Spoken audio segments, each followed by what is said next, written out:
pessoal. Para formar e pôr em ação fisioterapeutas de excelência nas nossas UTIs, estamos no ar com mais um episódio do nosso podcast UTI em Forma e Ação. Sejam todos muito bem-vindos.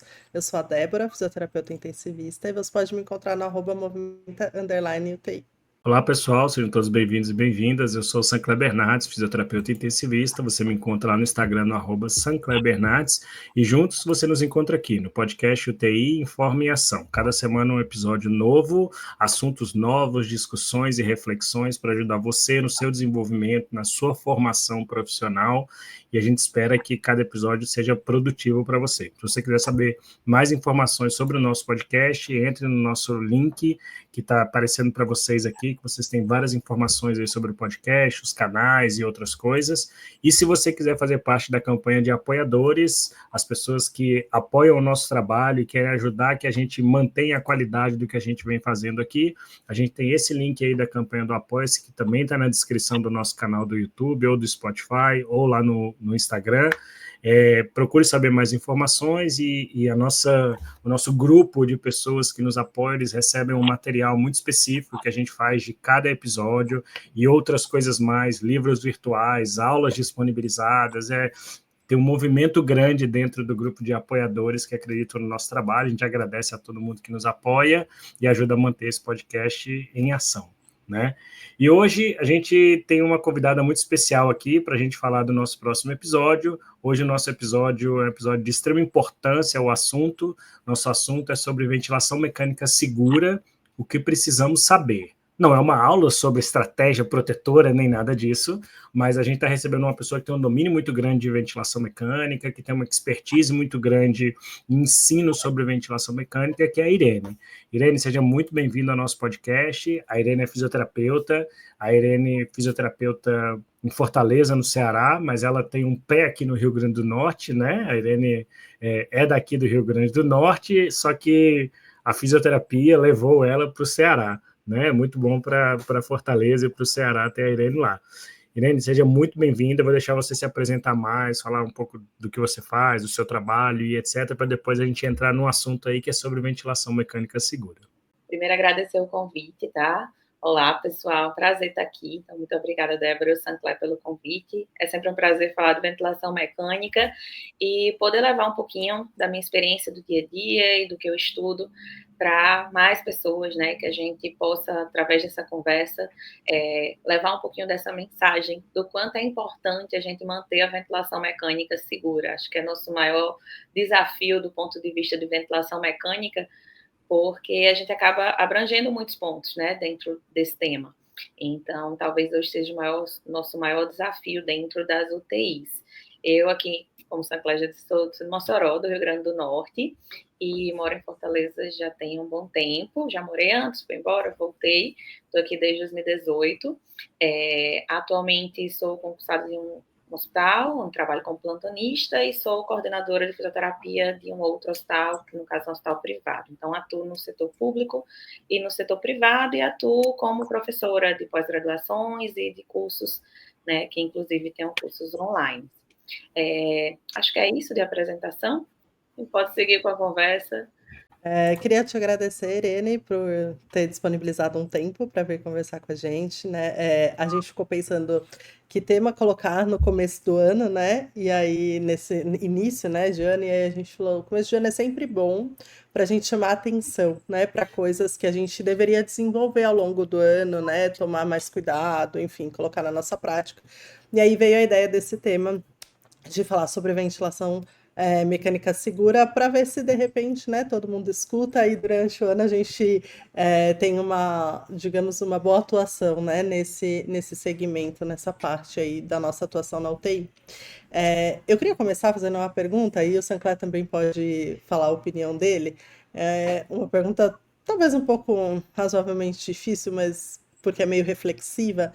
Mas quando a gente fala em ventilação mecânica segura, você acha que a gente está falando em não fazer mal ao paciente quando ele está na ventilação? Ou a gente está falando em fazer bem ao paciente quando ele está na ventilação? O que vocês acham sobre isso? Vou responder. Pode ir, Irene, pode ir. Depois eu falo. Acho que o pilar da ventilação mecânica segura é justamente a gente não fazer mal, né? Porque o fato do paciente estar na ventilação, ele já está em um risco muito elevado, né? A gente sabe que a ventilação mecânica é potencialmente lesiva. Então, eu acho que a gente pauta aquilo ali em não elevar esse risco para o paciente. Então, como a gente pode evitar de estar fazendo mal, já que por si só, o fato dele estar em ventilação já é algo lesivo. Então, acho que se a gente assegurar que não está fazendo mal, a gente já está fazendo um bem muito grande para o paciente. Então, meio que a ordem, na minha cabeça, seria essa.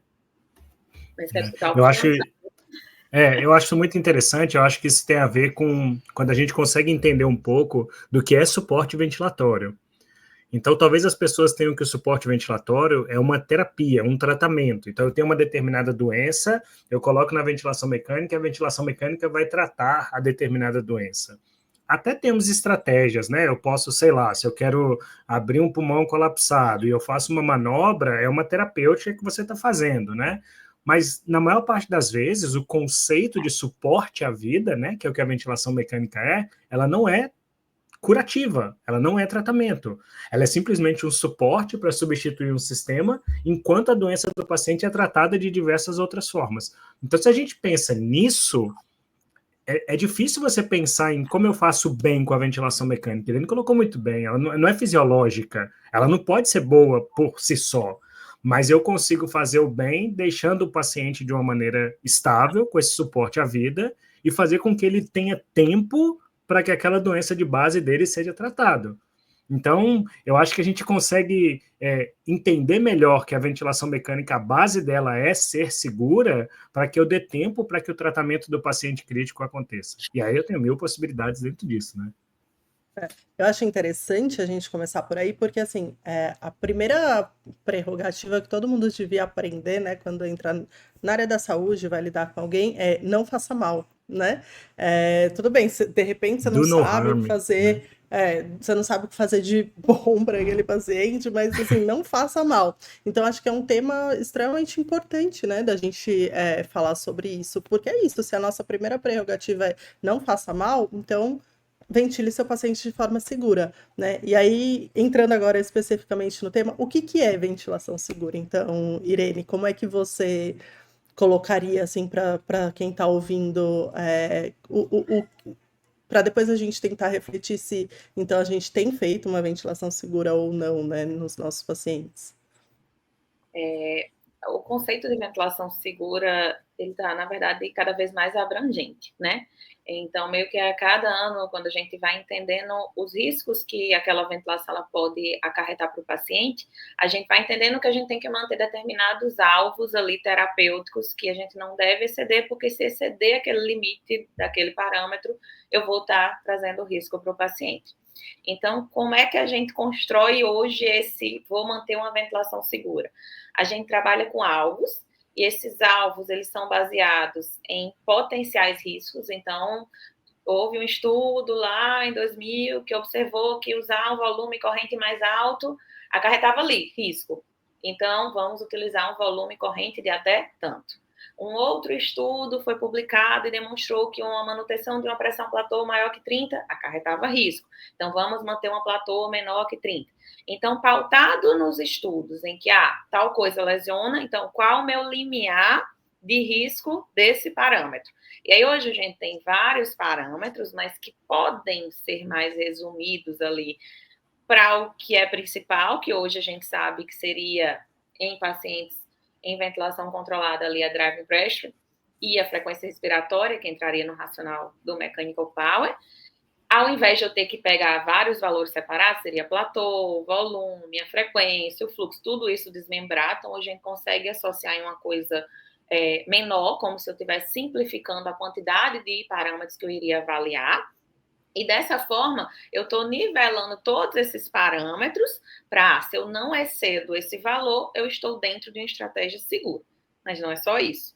Aí a gente entra a questão das assincronias, que a gente sabe que hoje está totalmente associada a desfechos clínicos negativos para o paciente. Então, eu sempre falo em aula, né? Pessoal, se o paciente está assincrônico, ele não está seguro.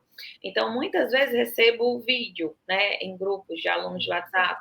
Ah, professora, porque a platô está dando tanto e o volume está tanto, e aí o paciente está fazendo duplo disparo. Então, na verdade, toda aquela medida, ela está caindo por terra, porque o paciente já está dentro de uma ventilação que não está segura, porque ele está mantendo ali um duplo disparo. Então, meio que toda aquela medição que você está fazendo, ela perde o valor, porque ela, na verdade, não está adequada. E a gente entra meio que no momento da ventilação mecânica, né? Que é a ventilação assistida. Então, eu tenho o que eu estou fornecendo para o meu paciente e eu ainda tenho o meu paciente interagindo com essa ventilação, que agora, graças aos estudos e que a gente agora sabe que isso é um risco, eu também tenho que me preocupar com o esforço do paciente. E aí a gente entra em conceito de subassistência, sobreassistência, onde a gente trabalha da mesma forma, com parâmetros balizadores que vão me dizer, ó, a partir daqui é seguro, até aqui é seguro. Depois que você passa desse limite, começa a ser risco para o paciente. Então, a gente vai usar esses balizadores de parâmetros gerais e trabalhar dentro desses alvos. Se eu estou dentro desses alvos, a priori eu estou mantendo a ventilação mecânica segura. Se eu ultrapasso esses alvos, eu estou deixando de manter essa ventilação segura. Agora, esse conceito, ele traz para a gente algo que eu não sei, assim, né? Eu acho que pode ser um dos pontos de discussão aqui no podcast. Estou falando principalmente em relação a qual é o perfil dos profissionais que a gente tem hoje na UTI. Ele traz esse conceito traz uma ideia do quão complexa é a ventilação mecânica. Então, para eu fazer o simples, para eu não fazer mal, então eu tenho que entender um universo gigantesco para que eu possa controlar as assincronias, saber quando a sincronia ela é transitória, ela não é transitória, quando é que eu tenho que ajustar no ventilador, quando é que eu ajusto no paciente, para eu saber se ele está em muita assistência ou pouca assistência, se é o momento de evoluir ou não, sem contar esses parâmetros basais, diríamos assim, de driving pressure, de pressão de platô, de volume, corrente, etc. Então, e eu acho legal isso. Eu estou falando que a gente tem que discutir no podcast, porque talvez isso inclusive pode ser uma coisa da pandemia, que a gente tenha tido a vontade de simplificar um pouco para falar para as pessoas, olha, para quem não tem ideia, esse númerozinho aqui tem que ser 15, mas isso não pode acontecer hoje em dia na UTI, com todo mundo, né, buscando ser especialista e tal. Então, me mostra o quanto complexo é eu ter uma ventilação mecânica segura. E aí eu queria saber disso, Irene. Você acha que isso tudo que você colocou, né, fazer uma ventilação segura é algo simples ou não? De forma alguma, né? Para a gente conseguir fazer isso, é o que você falou. Eu tenho que ter um conhecimento de fisiologia muito bom, eu tenho que ter um conhecimento de fisiopatologia muito bom, e eu tenho que ter um conhecimento de ventilação mecânica muito aprofundado. Porque uma coisa é eu chegar para um paciente no PO de cirurgia cardíaca, que tem um pulmão normal e que vai ser estubado ali com 4 horas depois que ele chegou na minha UTI, e manter isso dentro de parâmetros de segurança. Vai ser muito fácil Para esse é jogar fácil, todo para para esse esse. é fácil, né? Agora, quando a gente recebe um paciente com asma, quando a gente recebe um paciente com DPOC, quando a gente recebe um paciente com SARA, não é fácil. Porque para você ajustar uma coisa, você vai ter que desajustar outra. E se você não tiver o conhecimento profundo da coisa, você perde o jogo rapidinho. Então você vai, peraí, eu não estou conseguindo, eu não consigo manter esse volume e essa frequência. E a driving pressure não fica segura e eu vou ter que aumentar o mechanical power. E aí quando você olha para aquilo ali, você se vê perdido, porque você não sabe onde você vai perder, digamos assim. O que Né? você vai tolerar, né? Quem vai lhe dar a segurança do que é que você pode perder, ou do que você vai aceitar, ou se realmente precisa corrigir aquilo, né? A gente entra na questão da gaso, que é aquela polêmica, as pessoas ainda ficam preocupadas em corrigir gaso, então às vezes é uma acidose metabólica, o pessoal lá desesperado para buscar uma compensação, enquanto não se corrige o problema. E assim, esse conhecimento aprofundado é o que faz chegar no final e parecer simples, porque eu só vou ter que manter dentro dos alvos. Mas até eu conseguir chegar nesses alvos, se eu não tiver uma bagagem muito grande, eu não vou saber para onde ir. Eu vejo muito isso na minha rotina quando eu era diarista, né? Então, às vezes deixava ali as metas e tal, e eu chegava no outro dia e via que, embora a meta tivesse lá traçada, a pessoa tinha ido por outra linha. Por quê? Porque na primeira gasometria alterada que tinha vindo, a pessoa Já não foi por sabia o água que abaixo. fazer. Então, ela se perdia. E às vezes a gente chegava no plantão no outro dia e estava uma coisa totalmente errada ali no ventilador. Então, assim, ninguém acha que ventilação mecânica é fácil, porque não é. E se a gente quiser simplificar no sentido de, não, isso aqui é fácil, vou fazer de qualquer jeito, sem querer buscar esse estudo e sem querer buscar esse aprofundamento, quem vai perder no fim das contas é o paciente, porque a gente vai seguir com aquele raciocínio de olhar só para a gasometria e pensar só em aumentar a PIP, ao invés de individualizar, né, que é a grande chave de manter essa segurança. Eu queria só abrir um parênteses na conversa, quando a gente fala assim, os prejuízos, né? A gente está falando do que exatamente, Irene? Mortalidade? Tem mais alguma coisa assim que a gente já saiba pela literatura que acaba sendo um desfecho ruim de não ventilar o paciente de forma segura? Mortalidade e o tempo de ventilação, que acaba estando associado ali com a mortalidade, né? Então, a gente coloca esse paciente mais naquele efeito de que o paciente vai piorar, aí vai sedar, bloquear tudo de novo, aí a gente desmama e volta para esse processo, acarreta mais fraqueza diafragmática, além da própria vila, né? E aí esse paciente, ele entra em um tempo mais prolongado de ventilação, mais necessidade de traqueostomias, e o pior desfecho, que é a mortalidade, que está muito claro na literatura, que essa lesão induzida pela ventilação aumenta a mortalidade, né? Eu sempre gosto de trazer para o lado do medicamento, né? Às vezes, quando eu falo sobre esse tema. A gente tem estudos que mostram que se eu manter uma ventilação mecânica segura, eu estou diminuindo em tantos por cento a mortalidade, né? Que se eu não mantenho, na pandemia a gente viu muito isso, né? Locais que não tinham muita estrutura de trabalho, a mortalidade era lá no alto, e locais onde a gente tinha algo mais estabelecido, a mortalidade baixava. E era por quê? Porque a gente não estava causando dano ao paciente, né? Então, essa redução na taxa de mortalidade, às vezes a gente subestima, porque o pessoal dá a vida porque remédio X vai diminuir a mortalidade em 5%. E essa ventilação mecânica segura, que vai reduzir em 10%, em 15%, ninguém está ligando. Todo mundo acaba mexendo no ventilador lá como se fosse videogame e fazendo o que vem na cabeça, né, sem um embasamento real. Talvez uma das coisas que seja por isso é porque não é um prejuízo imediato. Não é que se eu errar um E volume, nem uma tão pressão visível, né? agora, o paciente Ele vai morre morrer na agora. minha frente, né? Eu acho que as pessoas têm muito mais medo de um barotrauma do que da mortalidade aumentada por uma ventilação mecânica fora de parâmetros protetores. Então, assim, você fala, lá na frente o paciente morre menos, ele tem menos chance de lesão diafragmática. A pessoa fala, tá, mas se eu mexer agora acontece alguma coisa? Não. Então eu vou na saturação, eu vou na gaso, eu vou no aleatoriamente de achar que isso aqui, esse volume é baixo, alto e etc. Então eu acho que isso tem um impacto muito grande na não adoção das medidas de ventilação mecânica segura. O problema vou fazer uma analogia, né, bem superficial aqui, mas todo mundo sabe que a gente tem que comer bem e fazer atividade física, mas não é todo mundo que come bem e faz atividade física, porque se eu não fizer atividade física hoje, eu não vou morrer hoje. Se eu não me alimentar bem hoje, eu não vou morrer hoje, mas eu não pulo na frente de um trem. Porque eu sei que se eu pular na frente do trem hoje, eu morro hoje. Então, é difícil você trabalhar com coisas que o prejuízo é a médio e longo prazo. E ainda tem um fator a mais que, quando a gente fala dessa associação da ventilação com a gasometria, ventilar, por exemplo, com volumes altos, com PIPs altos, vai me dar a falsa ideia, no meu plantão, de que meu paciente está melhorando. Então, muito provavelmente, ao utilizar estratégias não seguras, você vai ter uma nova gasometria ali. A PO2 do meu paciente subiu, estava 65 e agora está 75. Arrasei, né? Fiz algo muito bom para o paciente. Então, às vezes, dá essa falsa impressão, porque você normalizou gases, você aumentou o PO2, diminuiu o CO2, então foi ótimo. Passa o colega para o plantão achando que aquilo ali foi o máximo. Às vezes, até tem um certo ego de tipo, olha aqui, a gasometria estava de tal jeito e agora eu baixei esse PCO2 para 40 e pouco.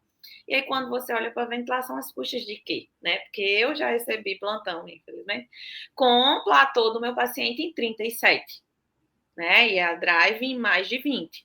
E a pessoa passou o plantão mostrando a gasometria. Então, ainda existe muito essa impressão errada de que, no meu plantão melhorou, mas melhorou o quê? O que é que você está considerando como melhora para o paciente, né?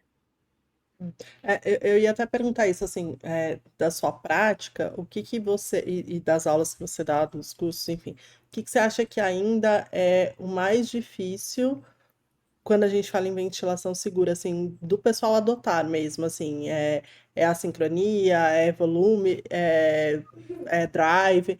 Assim, volume, pelo menos na minha prática, assim, eu vejo que não costuma ser um problema, assim, normalmente é uma coisa que vem mais fácil para o pessoal, assim, tem que estar com volume menor, né, enfim.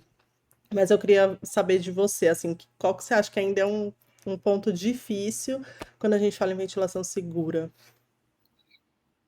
Indo um pouco mais fundo, eu acho que é a compreensão do todo, certo? Realmente, volume, eu até brinco às vezes, gente, a gente criou um monstro, agora ninguém quer ventilar com mais de 6 ml. Sendo que é 6 a ainda 8, pode. mas todo mundo só é 6, ninguém 6.1 tá errado. O que é que acontece? As pessoas, elas esse que é o problema, por isso que eu falo que, para mim, o problema é a fisiologia, no fim das contas, é as pessoas não saberem da fisiologia e não conseguirem associar, juntar as peças do quebra-cabeça. Então, as pessoas colocaram na cabeça 6 ml. E aí, muitas vezes, quando está ventilando o paciente com 8 ml, vixe, mas está ventilando com 8 ml.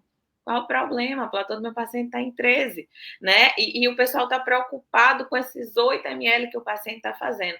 Então, eu acho que é juntar essas peças do ponto de vista do racional. Porque muitas vezes me deparo com situações como essa, né, que o pessoal ventila. Meu universo no serviço público, por exemplo, é paciente neurocrítico. Então, geralmente são jovens, vítimas de trauma, com complacência altíssima, sem nenhuma alteração pulmonar, né? Um paciente com 18 anos que sofreu um acidente e fez um TCE. Então, a complacência é normal e a gente ventila com 8 ml de forma muito tranquila. Então, muitas vezes o paciente está lá retendo CO2, que é um paciente que não pode reter CO2, porque o pessoal ventilou com 6 ml, enquanto para ele tinha zero necessidade. E aí a gente às vezes depara com outro cenário de um paciente que teve um trauma torácico e esse não cabe nem a 6 ml e o pessoal está lá ventilando com 6 ml porque fixaram 6 ml. Então, assim, dentro de cada um dos exemplos, se eu for levar para sobreassistência e subassistência, mesma coisa, né? Eu acho que é o juntar as peças mesmo e voltar lá no oeste, voltar mesmo para a base e entender a fisiologia para eu entender, peraí, o risco é esse, mas nesse paciente está funcionando de tal jeito, nesse outro paciente vai funcionar de outro. Então, assim, eu vejo muito diversificado. A sincronia, certamente, ainda há muita dificuldade, né? Muitas vezes tem as sincronias mais discretas que o pessoal não consegue identificar, né? Ou às vezes, quando consegue identificar, disparo reverso é um grande desafio, que a gente sabe que todos nós, né, quebramos cabeça e muitas vezes saímos sem conseguir corrigir mesmo, porque é uma sincronia de difícil resolução. Mas eu acho que é esse ponto mesmo de juntar as pecinhas e individualizar que eu vejo como maior dificuldade. Porque eu vejo erros muito diversos, de frequência, de estar fazendo autopip ou não estar, eu tenho que aumentar o tempo ex para poder lavar esse CO2, sendo que é um paciente com SARA. Então, a gente vê meio que em todos os parâmetros. Mas por quê? Porque falta o racional fisiológico ali. É um conhecimento muitas vezes técnico. Então, eu sei que é 15, mas eu não entendo por que é 15. Então, por exemplo, eu acho que é libertador para um fisioterapeuta quando ele entende que a driving pressure ela demonstra a capacidade do pulmão de receber aquele volume, que é o conceito da complacência. Então, isso que a gente está falando de volume de 6, de 7 ou de 8, ou até de 9, sei lá quanto for, a driving pressure é uma medida que está me dizendo se aquele volume cabe. Então, às vezes eu tenho um paciente que está retendo CO2, está com 6 ml de volume por quilograma de peso e está com uma driving pressure de 6. Você falou uma pressão de platô de 13, por exemplo. E ele tem altíssima capacidade de receber um volume muito maior sem que seja prejudicial, que eu mantenha a ventilação mecânica segura. Então, o raciocínio ele não existe quando o conhecimento é puramente técnico. O conhecimento decorei números, etc. Eu lembro que uma vez eu fiz uma pergunta para a Irene, há muito tempo atrás, não sei se ela lembra disso, se ela usava o Mechanical Power, a fórmula do Mechanical Power dentro da UTI. E aí ela colocou que sim, né? Que tinha uma rotina que fazia um cálculo e tinha uma planilha do Excel e tal.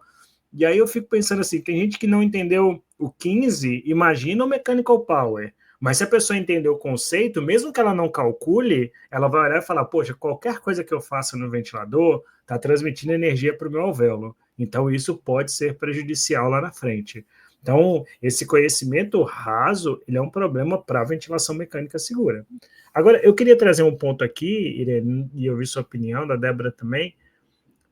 A gente trabalha com terapia intensiva, a gente trabalha com os pacientes mais complicados que tem. Mas eu acho que, no geral, a gente tem facilidade, até para quem domina, como você colocou, de manter ventilação mecânica segura para a maioria dos pacientes. Só que tem alguns que não. E aí você disse, é difícil você saber até onde vai e tal. É possível ventilar todo mundo de maneira segura, ou eu realmente tenho que de vez em quando falar assim, não, esse aqui eu assumo, porque você disse, o problema é risco, eu tenho que assumir os riscos. Ele me botou agora. Hum. Bom, eu acho que se esse paciente for bem conduzido desde o começo, é possível. Mas às vezes a gente recebe uns pacientes que tá fora ali de condição terapêutica, né? Então, assim, na pandemia a gente viveu muito isso, a gente recebeu os pacientes das UPAs. E esses pacientes, primeiro, passavam muito tempo em VNI, já tendo falhado a VNI, mas porque não tinha muitas vezes ventiladores para que ele pudesse ser entubado, ou porque, enfim, naquela realidade as pessoas acabavam, não, vamos segurar, vamos segurar, vamos segurar. E muitas vezes, quando esse paciente era entubado, no dia da intubação, eu já tinha uma complacência de 9, 10. Sem uma ECMO, não vou conseguir ventilar dentro de um CO2 de uma hipercapnia permissiva. É quase impossível. Então, é nessa hora que eu talvez tenha que escolher alguma coisa. Eu vou aceitar esses 2 pontos de autopip, eu vou aceitar essa driving pressure. Então, é nessa hora que eu vou ter que ver, peraí, o que é mais arriscado, o que é mais seguro, né? Por quê? Porque eu estou dentro de uma estratégia que realmente eu estou limitada. Dentro do que eu poderia fazer é isso aqui. E mesmo nesse meu teto, eu não estou conseguindo garantir uma condição, né, compatível com a vida em termos de gasometria. E aí eu vou ter que afrouxar e ter que fazer alguma coisa. Numa realidade onde esse paciente é bem conduzido desde o início, eu confesso que eu vejo pouco isso acontecer. A gente tem pacientes que evoluem muito grave, mas são pacientes que a gente ainda tem mão ali para conseguir manter essa estratégia. Mas a depender do cuidado inicial desse paciente, ele muitas vezes chega muito prejudicado já, porque já foi um pulmão que já sofreu muita vírus, que já sofreu muita lesão, e a gente às vezes recebe esse paciente numa condição que acaba não sendo mais tão compatível.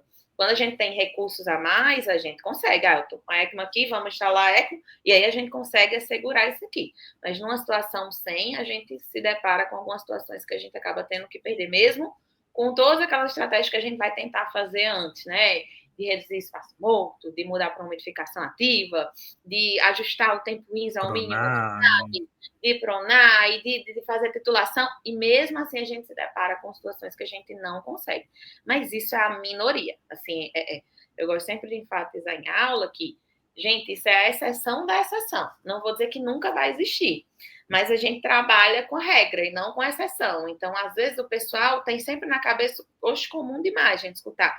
Não, paciente desse com SARA grave, não tem negócio de ventilação protetora, não dá para manter. Enquanto em 90 e tantos por cento dos casos, a gente vai sim conseguir manter. Vai precisar quebrar uma cabeça. Acho que deve jogar a toalha para todos, né? Ajustar os detalhes do detalhe e ter paciência, né? Porque às vezes o pessoal quer uma melhora imediata e não vai acontecer. Você não vai tirar uma complacência de 9 e trazer para 15 ali naquele primeiro momento. Pode, né? Mas é muita sorte. Então, muitas vezes é uma melhoria ali pequena. Então, a gente vai meio que celebrando cada pequena coisinha que a gente conseguiu com o paciente. E se houver paciência com o processo, a gente consegue ir tirando ele ali daquela área mais perigosa. Agora, como o pessoal quer uma melhora rápida, e em UTI ninguém melhora tão rápido assim, aí se desespera. Então, ele sai disso aqui e ele quer chegar aqui. Aí, o que é que ele faz para chegar aqui? Ele já joga a toalha e vai para ajustes. Não, mas eu tenho que melhorar isso aqui agora. E aí que, na minha opinião, está o maior erro, né? Porque você vai no extremo. Eu acho interessante, né? Tem duas coisas que eu queria comentar. Uma é que é isso, né? A gente precisa entender que o doente que a gente trata ali, ele teve alguma coisa antes, né? É o que a gente sempre fala aqui, é um caminho, né? É o antes, o durante a UTI e o depois, né? Até, Irene, não sei se vocês têm alguma coisa parecida aí, mas aqui no hospital, os médicos, eles implementaram o que eles chamam de UTI sem fronteiras, né? E aí a equipe de intensivistas, quando tem pedido para vaga de UTI, eles saem, por exemplo, vem um pedido de vaga de UTI de um paciente que está na enfermaria entubado, e não tem vaga ainda, então ele vai ficar ali na enfermaria entubado, ou ele vai, enfim, né, para alguma área de espera. E aí eles saem atrás desses pacientes e eles já entram no caso. Então, desde ali da enfermaria, por exemplo, eles vão olhar o ventilador, ajustar, né, passar um catéter, enfim.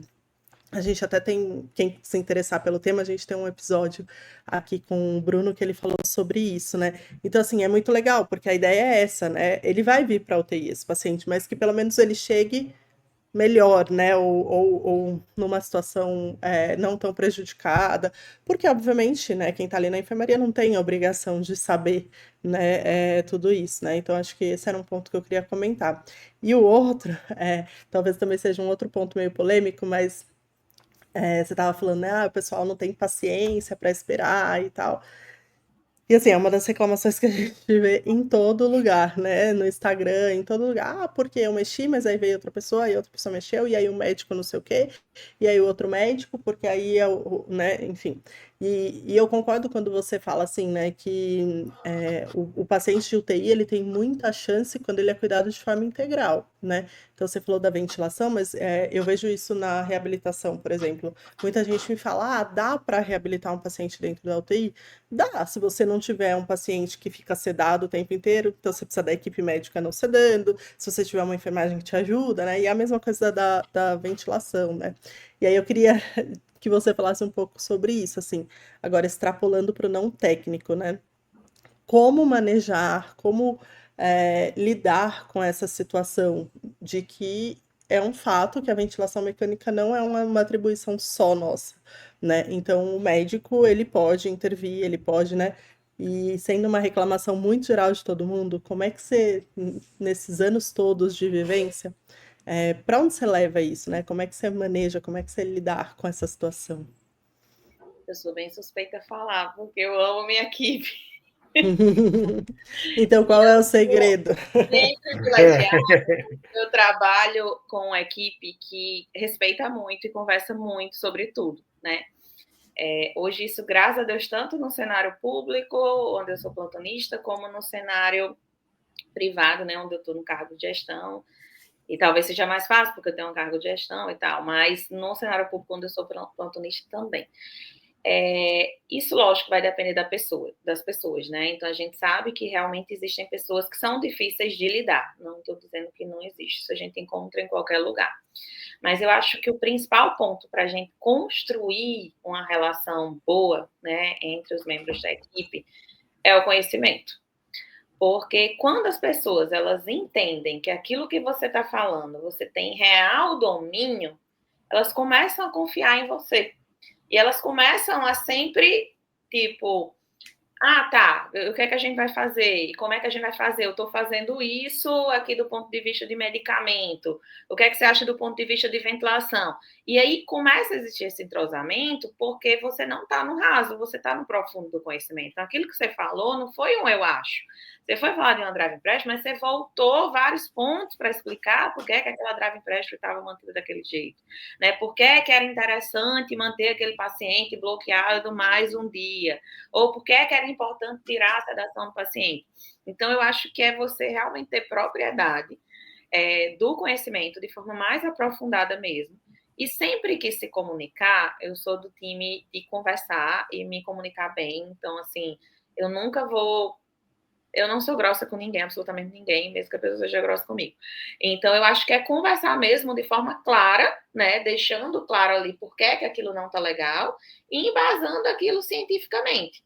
Né? Se você não foi grosso, a chance da pessoa ser grossa com você já diminui muito. Porque muitas vezes o pessoal já chega, não, mas eu já acho que isso não tem condição. Então, a forma muitas vezes que você fala com o outro já é a forma que o outro vai devolver para você. E segundo, às vezes o outro chega com a demanda e você não concorda, e ao invés de você justificar, eu digo isso às vezes para os meus colaboradores, Irene, aconteceu tal coisa, mas eu me fiz de doida. Não, você não vai se fazer de doida. Você vai explicar por que aquilo, porque senão você nunca vai, a sua opinião nunca vai ser validada, porque você sabe por que você não vai fazer aquilo. Então você não vai fazer, porque o que acontece muitas vezes? O pessoal, ao invés de não, isso deve manter desse jeito por conta de X, Y e Z. O que é que o pessoal faz? Ah, tá certo. Aí vai lá e faz diferente. Então, fica naquela picuinha que ao invés de você, adulto, sentar e conversar sobre o problema e resolver o problema, você quer economizar o estresse da conversa e aí você só passa o pano e cada um segue para o lado e aquilo não foi conversado e aquilo não foi organizado. Acho que isso depende muito da gestão, né? Então, assim, acho que quem está na gestão tem o dever de comprar essas brigas, e eu sei que muitas vezes isso não acontece em alguns serviços, né? Porque é muito mais fácil os dois gestores conversarem e a gestão, ela tem muito clara que os profissionais eles têm que ser respeitados e a opinião deles ela tem que ser validada.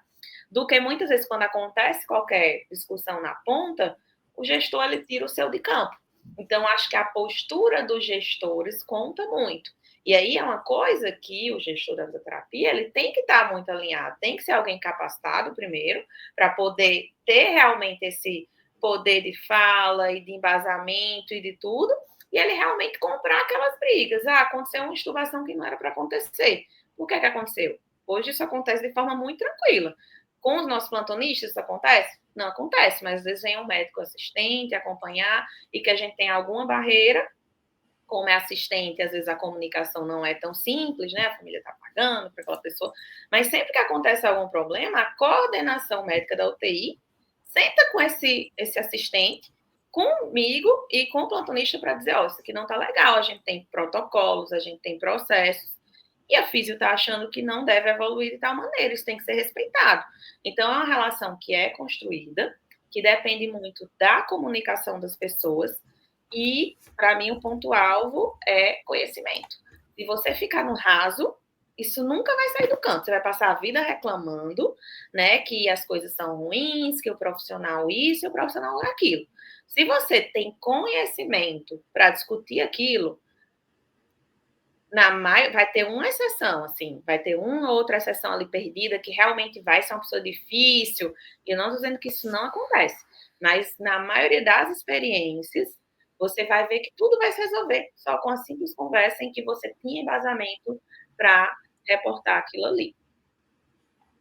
Isso Não, excelente. Isso é uma coisa, sabe, que eu falo de uma maneira descontraída, às vezes, para os alunos, residentes ou para os profissionais que estão chegando lá no hospital. Aí eles falam, mas por que não me dão voz ativa aqui na hora de uma visita? Ninguém presta atenção no que eu falo. Tá? O que você está falando? Para quem você está falando? De que maneira você está falando?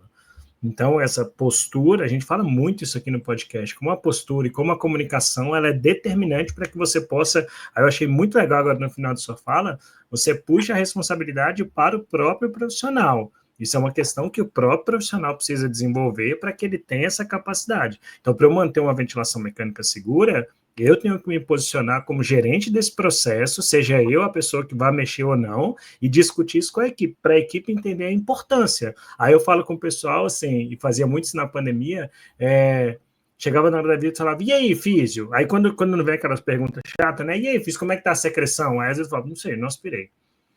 Como que? Não sei, não precisou, não aspirei.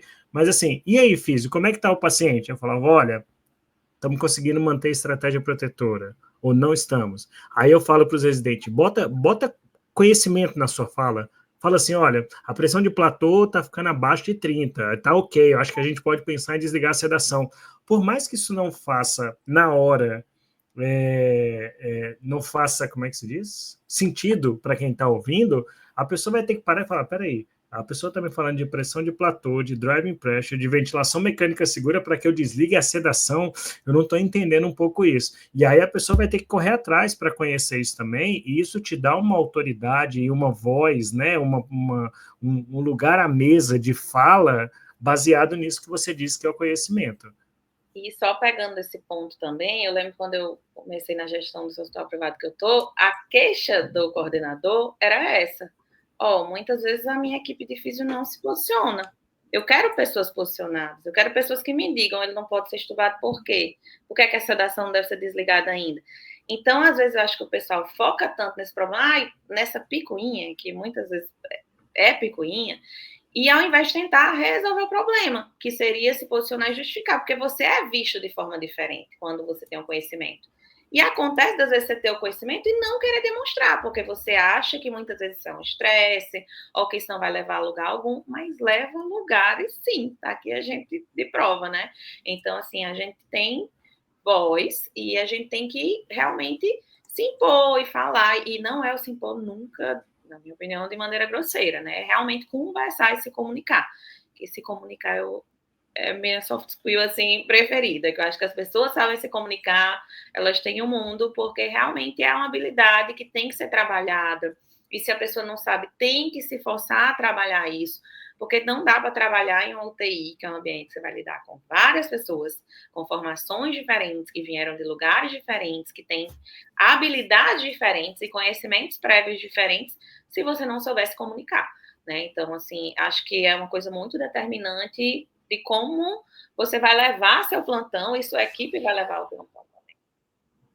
Muito bom. Muito Deixa bom. eu pergunta, Débora, rapidinho. Tá, Não, depois eu acho que tenho é uma outra também pergunta, para é o mesmo terminar. assunto, ou vai? Eu achei que ela já ia Não, cortar, já é uma, pode fazer a pergunta antes.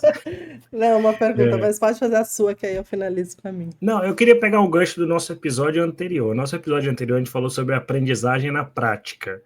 E aí eu queria te perguntar assim, aonde você acha que um profissional pode buscar para aprender sobre ventilação mecânica segura? Você acha que a gente ensina isso hoje na graduação? Você acha que numa residência eles conseguem fazer isso? É no dia a dia que eles têm que dar a cara a tapa e aprender? É sentando e estudando milhões de artigos? Qual é o caminho para isso? Eu sei que você pode...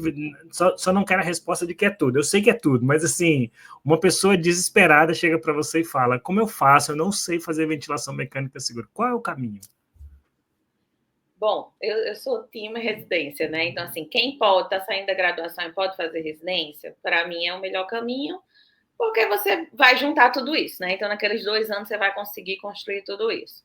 Mas a gente sabe que para muitas pessoas não é uma possibilidade, e também muitas pessoas que estão escutando aqui são pessoas que já trabalham aí há não sei quantos anos, e que não faz sentido nenhum voltar e fazer uma residência, né? Então, eu acho que é primeiro você estabelecer, peraí, ó, prioridade minha, aprender isso aqui.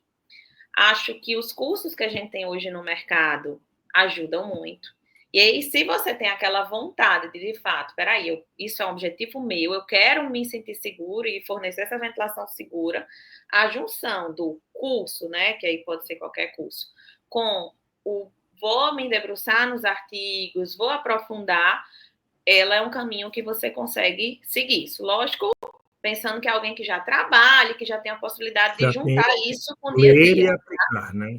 Isso, porque aí, tipo, eu estou assistindo uma aula aqui de ventilação na Sara. Aí eu vou buscar aquele artigo que indicou e vou ler também. Eu sempre falo muito. Só assistir um curso não vai lhe formar. O A melhor maioria que do pessoal não lê, né? A verdade é isso, que a maioria das pessoas maioria não não lê. lê. E aí é aí que está o diferencial, né? Por isso que a gente fala tanto, que às vezes o pessoal fala tanto que, não sei o que é o mercado, mas quantas pessoas realmente estão querendo fugir do básico e estão querendo, né, ter esse papel aí de, não, eu realmente sei o que eu estou fazendo. Então, eu acho que você juntar e ter a leitura, para mim, nunca vai ter como deixar de existir, sabe? Por mais que tenha IA, por mais que tenha tecnologia, eu acho que tem que ter o fator de você se debruçar e aprofundar esse conhecimento para além.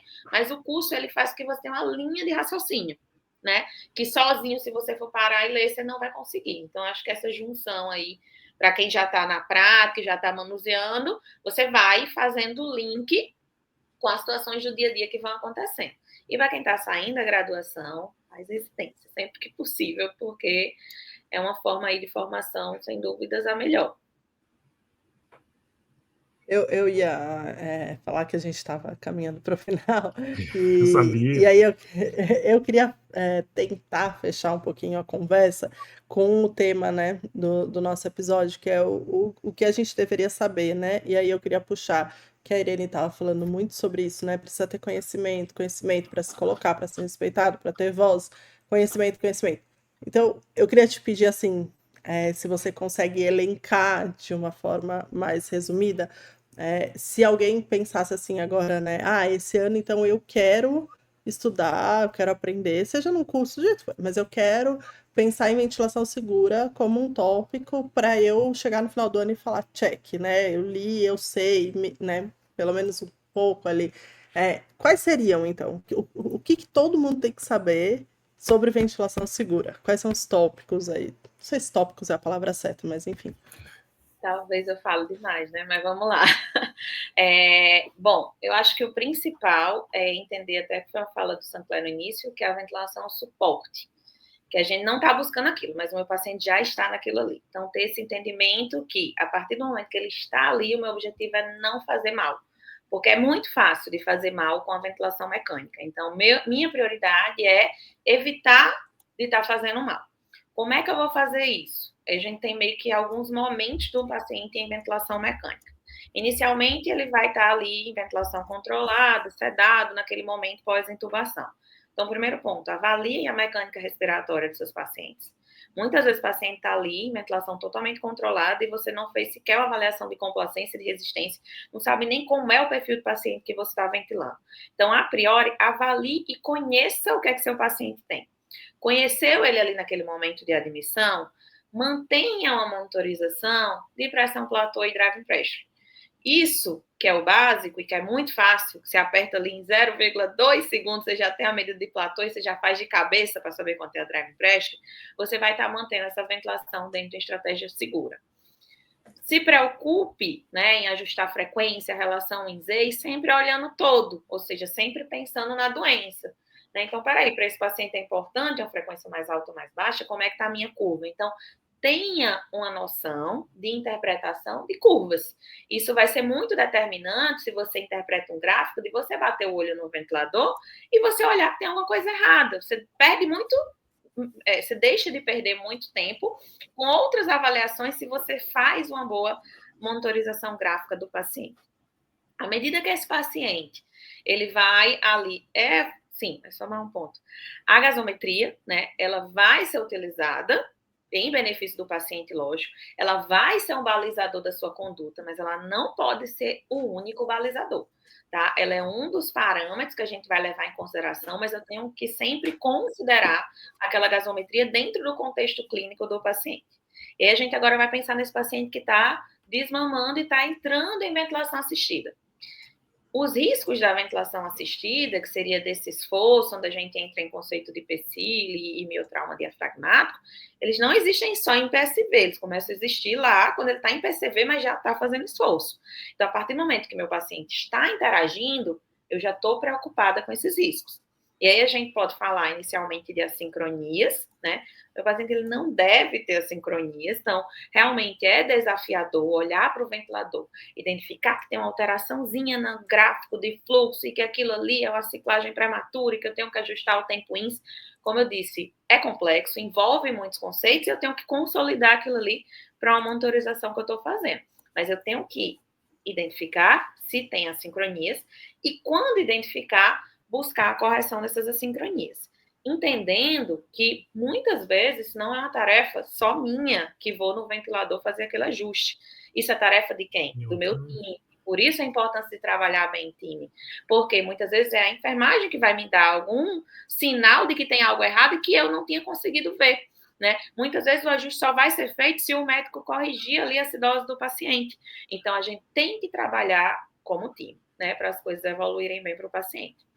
Saindo da questão da sincronia e entrando na questão do esforço, né? Meu paciente está com esforço excessivo, esforço suficiente, a gente está em 2025.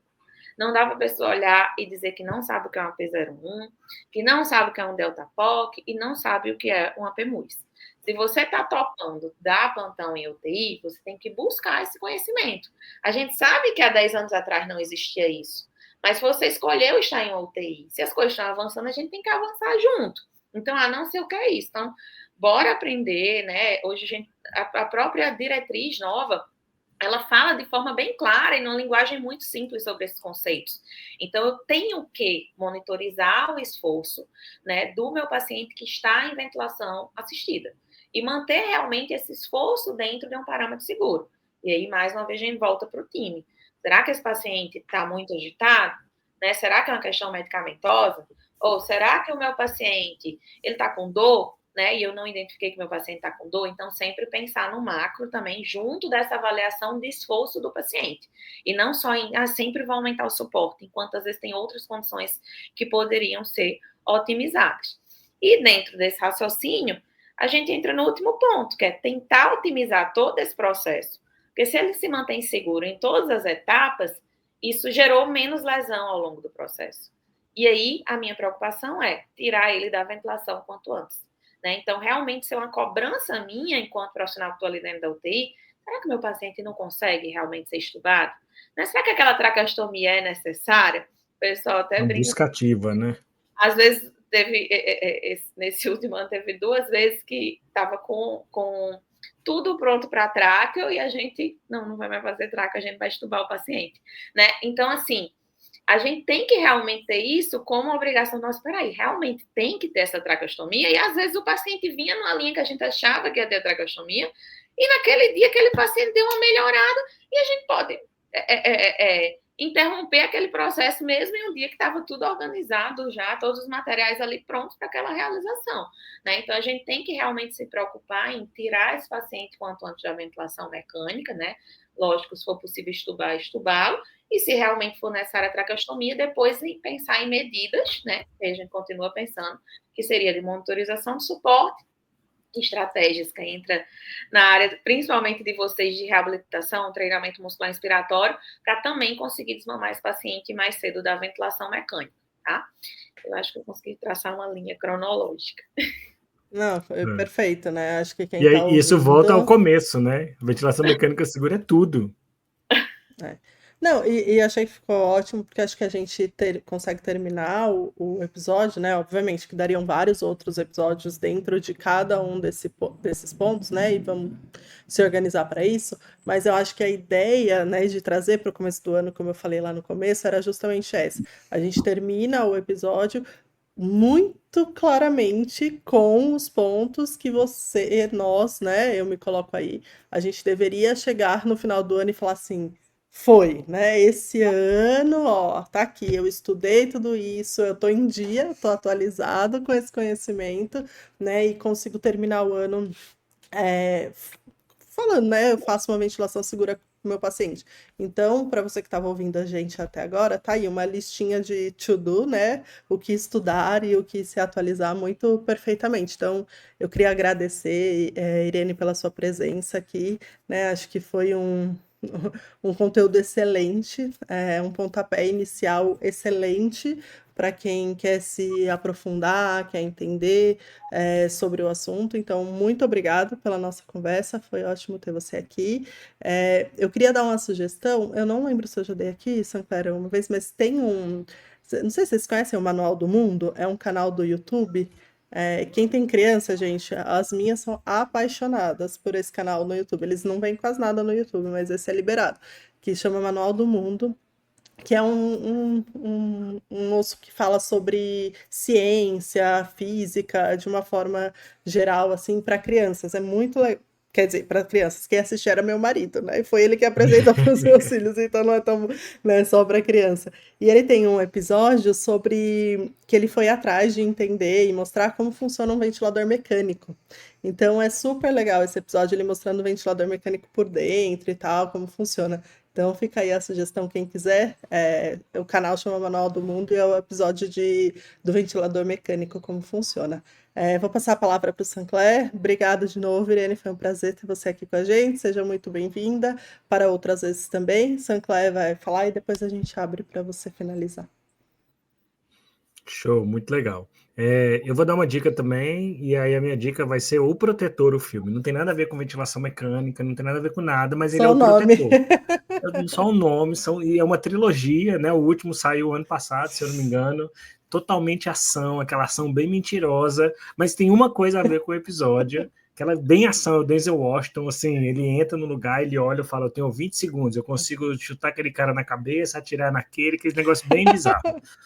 Mas ele tem um instinto protetor, tudo ele faz para proteger uma pessoa, e ele adota esse personagem de proteger. Então, talvez para isso, para que a gente assista um filme desse, não que a gente vai sair chutando a cabeça das pessoas na UTI, mas que a gente adote o espírito protetor, né? Essa é a minha dica. Eu queria agradecer a Irene imensamente pela sua participação aqui, tá, Irene? É um prazer ter você aqui. Irene é uma referência que a gente tem na fisioterapia, em ventilação mecânica, em fisioterapia, em terapia intensiva, e já tive a oportunidade de a gente estar junto em outras coisas, eventos, livro e etc., e eu sei da capacidade dela como profissional. Queria também deixar uma outra dica, a dica é o Instagram da Irene também, então acompanhe o Instagram da Irene, e ela tem lá cursos, aula, ela faz semana da ventilação mecânica, ela fica a semana inteira à noite dando aula de ventilação mecânica lá, e eu sei que fica um monte de gente assistindo, é muito legal e é muito válido. Então, outra dica é esse, é o Instagram da Irene.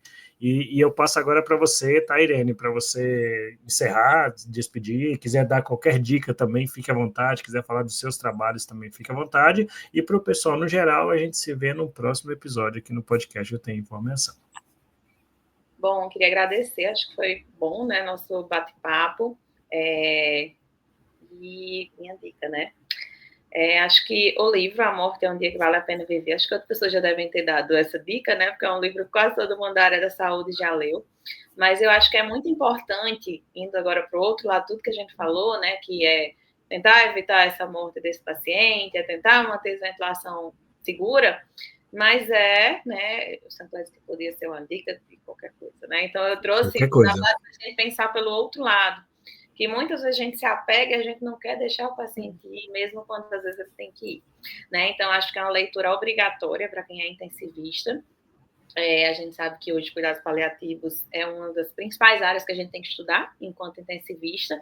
E eu acho que é um pontapé inicial para qualquer pessoa, do ponto de vista da gente realmente ver a vida de forma diferente, né? E ver o processo de morte de forma diferente. E eu acho que isso é muito transformador para a nossa vida e talvez até para um pouco disso que a gente falou de comunicação, né? Talvez ter menos ego e né? Entender um pouco mais nossa pequenez e ver a vida como ela é, né? E ver o processo de morte, principalmente, como algo que é natural e que todos nós vamos passar por ele.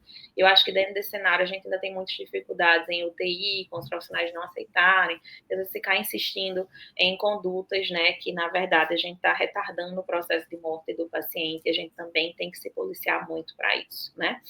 Em relação aos meus cursos, né, o Sancler falou, quando esse episódio saiu, acho que na semana seguinte a gente vai ter uma semana da ventilação. Tá vendo? Então, eu sei que tem, fica lá, Irene tem um flip chart, ela vai lá anotando.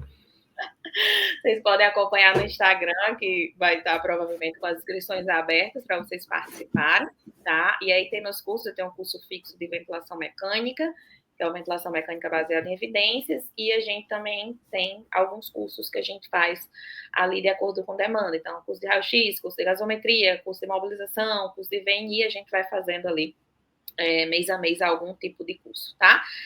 Outra coisa que eu queria aproveitar, né, sou uma das organizadoras do Profísio, de Terapia Intensiva Adulto, então, dentro dessas ferramentas de estudo, né, que a gente fala, acho que o Profísio é uma ferramenta fantástica, embora hoje esteja no lugar, né, de estar organizadora do livro, mas sempre fui assinante, né, antes de ser organizadora, e eu acho que é uma ferramenta que cabe muito no nosso plantão, a gente consegue ver ali do celular, a gente tem alguma dúvida no plantão mesmo, a gente consegue buscar aquele tema e consegue, peraí, como é isso mesmo? Como é que eu avalio tal coisa? Então, é uma ferramenta que serve tanto para a educação continuada, que é o que ele se propõe, mas também como esse meio que salva vidas quando você está em dúvida de alguma coisa. Sempre vai ter algum capítulo falando sobre aquilo que você tem dúvida. Então, sem dúvidas, é uma ferramenta que ajuda muito nesse desenvolver. São capítulos escritos por referências, né, aqui no Brasil, e vocês vão encontrar de tudo, de ventilação mecânica e de mobilização e de funcionalidade, os temas mais variados relacionados à terapia intensiva. Acho que é isso, mais uma vez agradecer a Débora Sancler, foi um prazer estar aqui, e é isso. Obrigada. Muito obrigado, pessoal. A gente agradece todo mundo que acompanhou a gente até agora. Aproveitem aí todo esse conteúdo rico para desenvolver durante esse ano inteiro. E a gente se vê no próximo episódio. Até mais. Tchau.